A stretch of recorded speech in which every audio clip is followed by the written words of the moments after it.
В прошлом занятии мы с вами говорили о великогрешниках, отметили, что если человек признает свой греховный поступок греховным, продолжает признавать, не отрицает его греховность, то он остается верующим.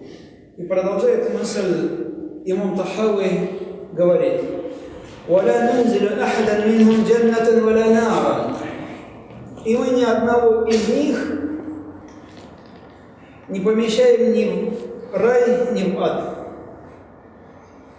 То есть никто из нас не вправе принимать решение, кто из верующих попадет в рай, кто попадет в ад. Это известно только Аллаху Та'аля. Да, есть некоторые личности, которые упоминаются либо в Коране, либо в Сунне. В частности, в Коране, в суре Таббат, упоминается дядя пророка Абу Лахаб. Четко и ясно сказано все. Сами'ана ва та'ана, то есть мы услышали и подчинились. Здесь мы можем точно утверждать. Либо какие-то другие личности. Или хадисы пророка в отдельном хадисе упомянуты 10 оправданных раем. В другом отдельном хадисе упоминается Биляль. Еще в одном хадисе упоминается Джа'фар бн Аби Талиб, двоюродный брат пророка саллаллаху.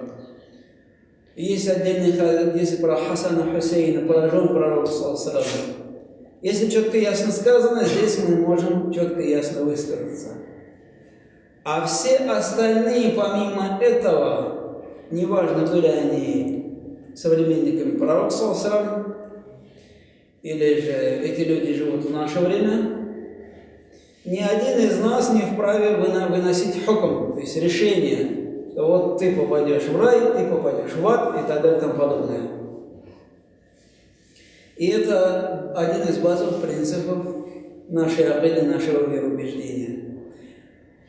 «Валя нашхаду алейхим бикуфрин». И продолжаем, имам Тахави говорит: и мы не об одном из великогрешников, то есть если человек совершил большой грех, употребил алкоголь, или зина совершил, или еще что-то, или риба совершил, например, «Валя нашхаду алейхим бикуфр». Мы, никто из нас не вправе обвинить его в куфре, в неверии, до тех пор, пока он не станет отрицать запретность этого деяния. И мы с вами говорили, что обвинение в неверии, оно опасно своими последствиями, поскольку это приводит к кровопролитию между мусульманами. «Оля биширкин». Также мы никого без каких-либо имеющихся у нас доказательств никого не обвиняем в ширке. Сейчас это модно. И Новый год это ширк, оказывается, и день рождения это ширк, и фотографии дома поставить ширк, еще что-то ширк. Это не знание ислама, это невежество. У ширка есть четкое и ясное определение. Ширк – это поклонение чему-либо помимо Аллаха Та'аля, или признание чего-либо в качестве божества, или приравнивание кого-либо, чего-либо к Аллаху Та'аля. Вот это ширк.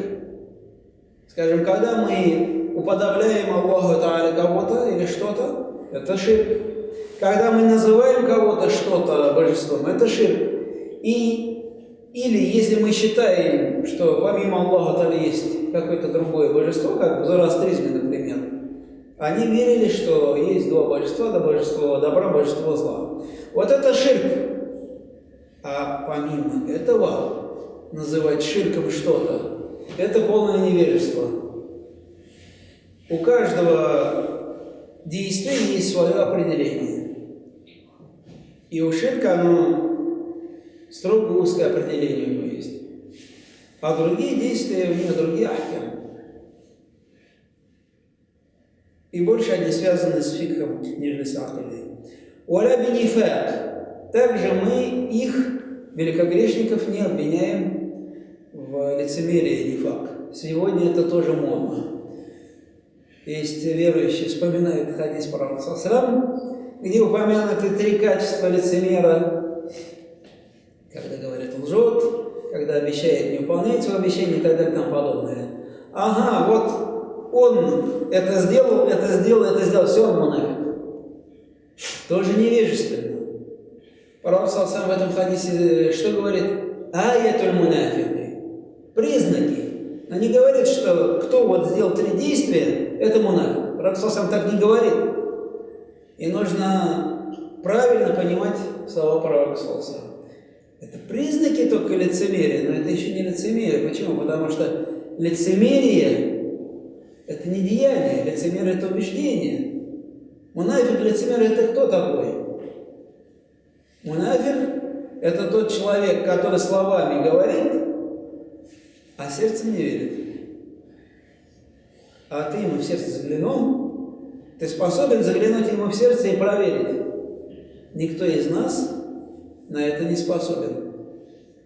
И при пророке, саллаллаху алейхи ва саллям, лицемеры были известны только потому, что о них сообщил Аллах Та'аля. И то о них знали не все. Знал пророк, саллаллаху алейхи ва саллям, знали некоторые сахабы, и пророк, саллаллаху алейхи ва саллям, одному из сахабов назвал имена лицемеров. И после смерти пророка, саллаллаху алейхи ва саллям, после ухода пророка, саллаллаху алейхи ва саллям, даже Умар ибн Хаттаб пришел к этому сподвижнику и спросил: а меня нет в их числе? Даже вот такой человек, как Умар ибн Хаттаб, сомневался в отношении себя. Но никого другого во время вокруг себя, что он лицемером не называл. Поэтому и лицемером мы не вправе никого назвать. И здесь этот вопрос очень важный и очень опасный. Почему? Потому что в одном из хадисов пророк саллаллаху алейхи ва саллям по этому поводу что говорит? Если кто-либо своему брату скажет: ты кефер, то один из них возьмет на себя эту характеристику. Поэтому ни кефером, ни мушриком, ни мунафиком мы никого не вправе называть. «Малям ядхар минхум шей'ун мин залика». До каких пор, имам Тахави говорит, до тех пор, пока они что-то из этого явно не сделают. Но явно он носит крестик, допустим. Четко, ясно, понятно. Или он явно словами что-то отрицает, говорит: да, этот шариат ваш, средневековье. Ученые, медики доказали, что 50 грамм красного перед принятием пищи полезно. Вот здесь четко ясно. И то, если он это говорит зная, если он это говорит осознанно, если он достиг возраста булюг, если он в своем разуме, то есть условий очень много. Поэтому мы, простые верующие, не вправе выносить такое решение. Но из этого мы должны понимать, что явные признаки куфра, лицемерия или ширка мы сами тоже должны проявлять. وَنَذَرُ سَرَائِرَهُمْ إِلَى اللَّهِ تَعَالَى, продолжает говорить имам Тахави. И внутреннее их состояние, то есть состояние души, сердца, мы оставляем Аллаху Та'аля. Почему? Потому что никто не в состоянии заглянуть другому человеку в сердце, заглянуть другому человеку в душу и сказать, кто он такой. В судный день Аллах Та'аля сам рассудит. И этому есть четкий пример из сунны пророка, саллаллаху алейхи ва саллям. Однажды Усама ибн Зейд был в походе. Они со своим отрядом вошли в деревню. И Усама ибн Зейд, когда уже догонял одного жителя этой деревни, замахнулся на него, тот сказал: «Ла иляха илля». Но Усама ибн Зейд все равно убил его. И когда они вернулись в Медину, и сахабы рассказали пророку, саллаллаху алейхи ва саллям, о том, что случилось, пророк, саллаллаху алейхи ва саллям, вызвал к себе Усаму ибн Зейда и задал вопрос: а ты заглянул ему в сердце? И Усама ибн Зейд что говорит? Пророк ﷺ не переставал повторять мне этот вопрос до тех пор, пока я не стал думать: ох, если бы я был только что рожденным на свет ребенком, то есть без грехов. То есть он совершил убийство человека, и не просто человека, а того человека, который произнес шахаду. И поэтому слова Усама ибн Заида что значит? Как я хотел бы очиститься от этого греха, чтобы на мне этого греха не было, чтобы я был безгрешным, как новорожденный. То есть вопрос очень серьезный, поэтому никто из нас не вправе давать характеристику другому человеку. ولا نرى السيف على أحد من أمة محمد عليه الصلاة والسلام. Продолжаем Имам говорит: и мы не считаем допустимым использовать меч в отношении кого-то из уммы пророка, саллаллаху алейхи ва саллям. То есть имеется в виду убивать. А сегодня что мы видим? И в Сирии ИГИЛ мусульман убивает, и в Ираке то же самое, и в Ливии то же самое происходит. Кстати, и у нас в стране это было. То есть были покушения на имамов, убитых имамов, несколько десятков.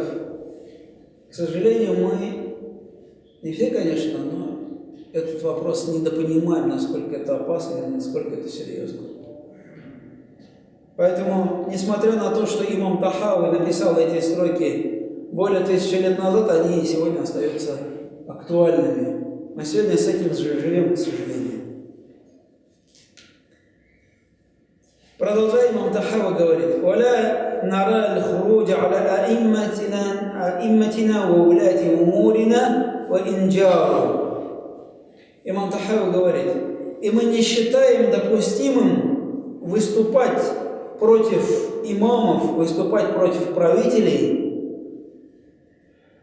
выступать против вали, то есть тех, кого халиф назначил, или того, кого муфти назначил, о инджару, даже если они совершают какую-то несправедливость. В этом тоже очень глубокая мудрость. В свое время, когда еще пророк саллаллаху был жив и рассказывал сахабам о тех событиях будущего, которые их ожидают, он рассказал о том, что у вас будут такие-то, такие-то правители, они будут несправедливы, они будут тиранами, будут притеснять вас. И тогда сахабы спросили: о посланник Аллаха, а может нам выступить против них со своими мечами? И пророк сам что ответил? Ни в коем случае. Почему? Потому что у этого тирана сила, и чем больше против него будут выступать, тем больше крови будет проливаться. Тем больше крови мусульман будет проливаться. Поэтому пророк сам запретил. «Валя над'у алейхим», не только это, имам Тахави говорит, и мы не проклинаем их. Почему? Потому что проклятие в их адрес, если они этого проклятия не заслужат, вернется к самим тем, кто их проклинал. И это в истории уже было. Когда мусульмане Ирака начали проклинать тех людей, которые были назначены халифом, Аллах Та'аля даровал им еще худшего вали. Им был Хаджадж ибн Юсуф ас-Сакафи, который впоследствии стал известен тем, что много мусульман казнил. В частности, и одного из лучших сподвижников, Саида ибн Джубайра, казнил именно он. И когда у имама Абу Ханифа тоже по этому поводу спрашивали, он запрещал проклинать их, выступать против них, поскольку это чревато последствиями. Мы все должны осознавать, что правители это от Аллаха Та'аля, это испытание, и, соответственно, соответствующим образом относиться к этому. Продолжая, имам Тахави говорит: и мы не отбираем свою руку от подчинения им. Что здесь имеется в виду? Имеется в виду, что когда назначается правитель, то мы ему присягаем, мы подаем ему руку и жмем ее. И наше рукопожатие подразумевает присягу. Я тебе присягаю, я тебе обещаю подчиняться. И здесь имам Таха говорит, мы эту руку, если один раз дали, мы ее не отбираем, мы продолжаем им повиноваться. И мы считаем, что подчинение, повиновение этим амирам, этим правителям является повиновением Аллаха Тааля, и это и есть фарз. Откуда это берет имам Тахави? Аллаху Тааля в Коране сказал: «А'удзу биллахи минаш шайтанир раджим, ва ати'у Аллаха, ва ати'у Расуля, ва улил амри минкум». Повинуйтесь Аллаху Тааля, и его посланнику, и обладателям дела улил амр среди вас. Улил амр — это те, кто руководит нашей жизнью. Но на сегодняшний день это муфти, это ректора мадресе, это имамы, это мухтасибы, это казы и так далее и тому подобное. То есть Аллах Та'аля ясно говорит, что подчинение им есть подчинение Аллаха Та'аля и его посланнику.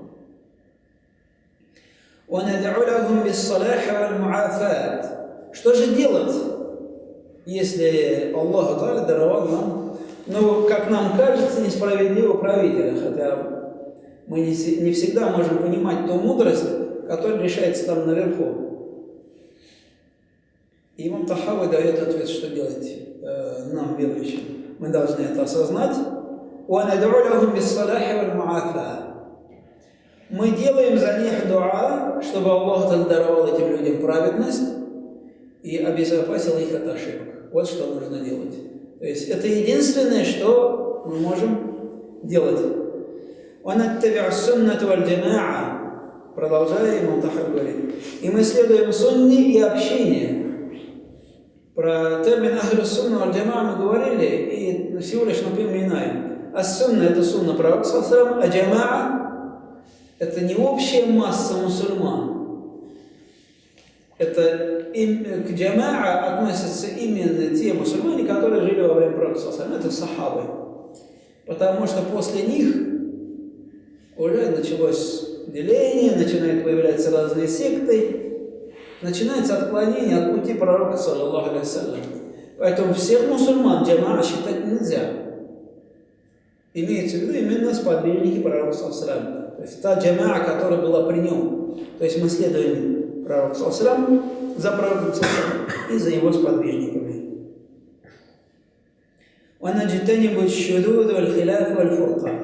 И мы избегаем всяких отклонений, разногласий и разделения. Это одна из бед мусульман сегодня. И, во-первых, мы избегаем шудуд, то есть отклонений куда-то от пути пророка саллаллаху алейхи ва саллям. Почему? Потому что пророк саллаллаху алейхи ва саллям говорит: «Ман шадда шадда финнар». Кто отклонился, тот отклонился в огонь, тот отклонился в ад. Поэтому вот наш путь. Мы ни туда, ни сюда не заходим. И об этом четко, ясно тоже сказано, что наш путь срединный. Мы излишне не усердствуем и в то же время легкомыслие не проявляем. Мы идем путем пророка, саллаллаху алейхи ва саллям. Уаль-хиляфа, избегаем разногласий. Да, в фикхе среди ученых могут быть разногласия. По некоторым второстепенным вопросам акиды в них тоже могут быть некоторые разногласия. Но по базовым вопросам мы всегда должны быть едины. 5 намазов, 5 намазов. Пост в месяц Рамазан, пусть в месяц Рамазан все признаем. Аллах Та'аля существует, Аллах Та'аля един, все признаем. Ну, а такие второстепенные вопросы, как были из числа женщин пророки или не были, там среди ученых есть разногласия, мы туда не углубляемся. Почему? Потому что есть и такая точка зрения, и такая точка зрения. Ни тех, ни других мы в неверии и в заблуждении не обвиняем. То же самое, уже сахабы, среди них было разногласие. Видел ли пророк, саллаллаху алейхи ва саллям, Аллаху Та'аля во время Ми'раджа или не видел? Одни говорили: да, видел, другие доказывают, что не видел. Снова вопрос является второстепенным. Поэтому мы в эти споры не входим. Мы избегаем разделения. Почему? Потому что Аллах Та'аля в Коране приказ дает, повеление. أعوذ بالله من الشيطان الرجيم.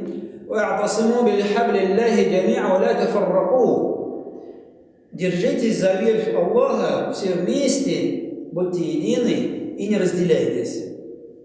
Ветвь Аллаха – это Коран, если мы посмотрим тафсир этого аята. То есть придерживайтесь всех Корана и не разделяйтесь.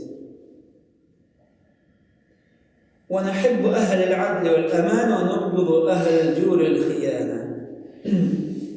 Продолжаем, Имам Тахави говорит: мы любим справедливых, любим тех, кто соблюдает аманат, то есть понятие любовь, понятие симпатия нам может быть, и она должна быть. Почему? Потому что адль, справедливость и амана – это соответствует Корану, это соответствует Сунне, это соответствует религии Аллаху Та'аля. И мы не любим тиранов, притеснителей и предателей. Поскольку в Коране и в Сунне сказано, что это отрицательная сторона человеческого качества, то мы это не любим.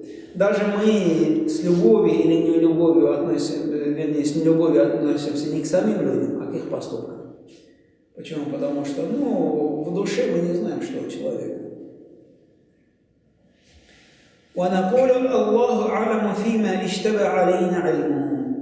И здесь имам Тахави нам дает универсальный рецепт. Имам Тахави пишет: мы говорим, Аллаху а'ламу, Аллаху Та'аля лучше знает, фима иштабаха алейна альму. Аллаху Та'аля лучше знает те вопросы, которые для нас являются сомнительными, которые среди нас вызывают споры. Аллах Та'аля сам знает. Почему? Потому что в Коране действительно есть такие аяты, которые Аллах Та'аля называет мухкамат, муташабихат. Мухкамат — смысл четкий, ясный. Например, «А'удзу биллахи минаш шайтанир раджим», «Куль хуа Аллаху ахад», все понятно. Или «А'удзу биллахи минаш шайтанир раджим», «Акимус салат», исполняйте молитву. Нет никаких разногласий. Но в то же время есть другая группа, большая группа аятов, муташабихат. По вот этим аятам имам Тахави говорит: мы не спорим, мы их смысл не углубляемся и оставляем это на суд Аллаха, на суд Всевышнего, поскольку на самом деле истинный смысл нам неизвестен. Какой смысл Аллах туда вложил? Причиной этого является то, что одна из причин, вернее, то, что в любом языке, в том числе и арабском, есть явление полисемии, когда одно слово имеет множество значений. Какое именно из них Аллах Та'аля вкладывал в это слово, нам неизвестно. Поэтому мы отказываемся от того.